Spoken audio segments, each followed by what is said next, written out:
अरे वो तो जल रहे हैं बोले, लड़का जैसा बोला उसको वहां पर सीट करके फिर से मैंने ढूंढने किया तो हमारे लड़कियों का रेप हो रहा था। 14 साल की छोकरी, 15 साल की छोकरी, 18 साल की छोकरी, 20 साल की छोकरी को काट काट के इन्हें फेंक रहे थे, रेप करके मजाक करके इन्हें तलवार से काट के फेंक रहे थे। इस तरह मेरे नजरों देखे हैं और मैं किसी के सामने बोलूं तो रब सुनता है। मेरे कोई शौक नहीं है पैसों का वगैरह, कोई शौक नहीं है।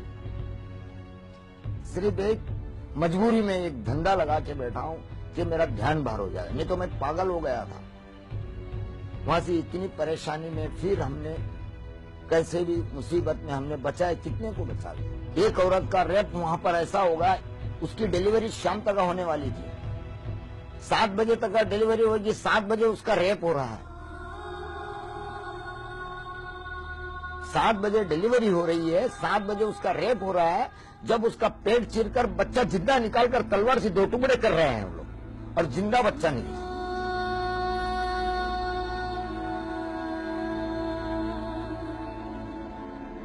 तलवार से पेट चीरकर बच्चा निकाल के 2 टुकड़े करे, हमारे नजरों से देखते हुए। 4-5 साल का लड़की क्या की, 20 साल का, 25 साल का, 18 साल का एक जवान इस तरह रेप कर रहा है। 12 साल 14 साल की छोकरी को लंगी करके रेप कर रहा है। चिल्ला रही है बच्ची, अब्बा अम्मा बचा लो।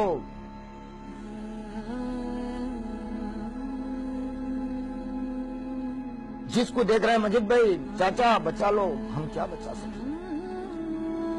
ये नजर देखे, रब को सुना रहे, हमारे आंसू निकल निकल के खून निकल गया है। मेरे बीवी बच्चे, 3 लड़के 3 लड़कियां और मेरी बीवी ये मर गए हैं। हमारा लड़का पूरा 20% जला हुआ है, यासीन। और इस हालत में हम बहुत गम आता है। रोटी खाई नहीं जाती, हमको खाना नहीं खाया जाता, चैन से नींद नहीं होती। आंख मूसता हूं तो याद आता, मैं किसको बोलूं, बोलने से तो आने वाले नहीं।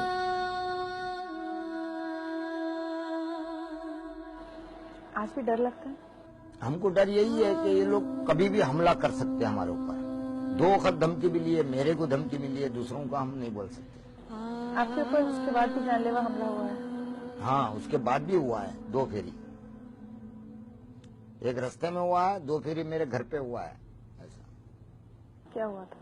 यही कि बोले पैसा ले लो, कि नाम नहीं बताने का। सरकार तो क्या दी है, 35 लाख दिए, हम 4 करोड़ रुपया देगा एक को बोलने का।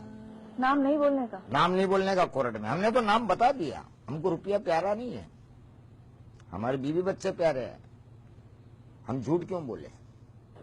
क्या किया अपने आप को संभालने के लिए कि रोज याद ना आए? सब्र कर रहे हैं। आपको लगता है सब्र का फल मिलेगा? मिलेगा। हम तो जज साहब को बोला है कि जज साहब इसका अंत यही आएगा, जिसने करा है उसको सजा मिलना चाहिए, कि आइंदा से नहीं कर सके। और गुजरात के अंदर क्या कहीं भी कोई भी गांव में भेदभाव नहीं होना चाहिए।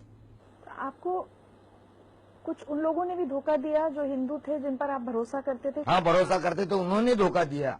हमारे बाजू में पड़ोस में रहते थे, एक साथ में मोहल्ले में रहते थे। कभी सोचा नहीं होगा आपने वो ऐसा करेंगे आपको? कुछ नहीं, जिंदा जलाया उन्होंने हमारी बीवी बच्चों को जिंदा। हमने बोला भी, गुड्डू तू ये क्या करता है। मुझे यकीन है मजिद भाई, इन 10 साल में आपने कई बार ये सोचा होगा कि इससे तो अच्छा होता मुझे मर जाते तो अच्छा था। सोचते हैं कभी कभी, मर जाते तो अच्छा था। ये देख नहीं सकते थे, बोल नहीं सकते थे, अच्छा रहता था।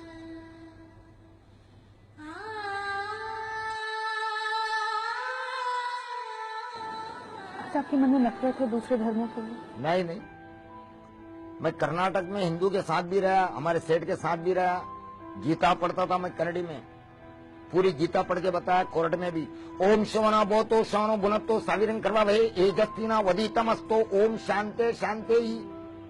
मैडम ये बात है, हमको क्या है, हक मिलना चाहिए गुजरात के अंदर, कहीं भी भारत के अंदर। बस मेरा कसूर ये कि मैं मेरी बीवी बच्चों को, मेरे मोहल्ले वालों की जान की रिक्वेस्ट कराई है, मेरा कसूर। तो मैं कोई फोटो खिंचाया नहीं हूँ, तो मेरा को मिलम भी नहीं इस बात का कि ऐसा कुछ हो रहा है। हमारे पे तो क्या बीत रही थी हम ही जान रहे हैं।